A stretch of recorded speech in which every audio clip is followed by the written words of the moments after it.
त्यामधलं question number 2 त्यामधला प्रश्न क्रमांक दुसरा 14 रुपये आणि नंतर दिले 12 रुपये 40 पैसे.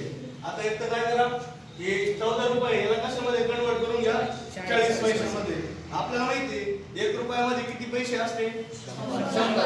तुम्हाला माहिती आहे 50 पैसे तुम्हाला आठवते 50 पैसे आता सध्या कोण झाले चॉकलेट झाले नाही तुम्ही हो शाळेत हा ते 50 पैसे दोनदा केलं त्यावेळेस 1 रुपया व्हायचं काय का नाही तसं. मग आता इथं 14 गुणिले काय रे 100 पैसे बरोबर ना त्यावेळेस किती येणार ते 1400.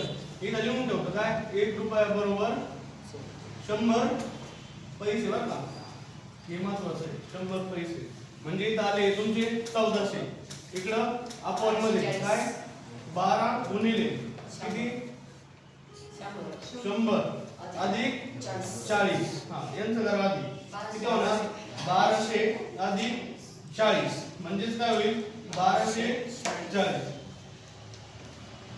म्हणजेच 1400 भागिले 1240 बरोबर का. आता हा शून्य आधी कॅन्सल करून टाका आपल्याला सोपं जाईल काय का. आता कसे लागते तरी 12च्या आणि 14च्या सांगा बरं बरं दोन्ही चार नि भागता येईल ना 4 ने देऊन डायरेक्ट बघा 4 त्रिक 12.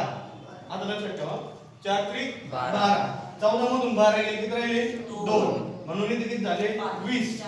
4 पंच 20 खाली या 12 त्रिक आपलं 4 त्रिक 12 आणि 4 एक 4 आलं करेल 35 अपॉन 31 किंवा 35 as to 31 काही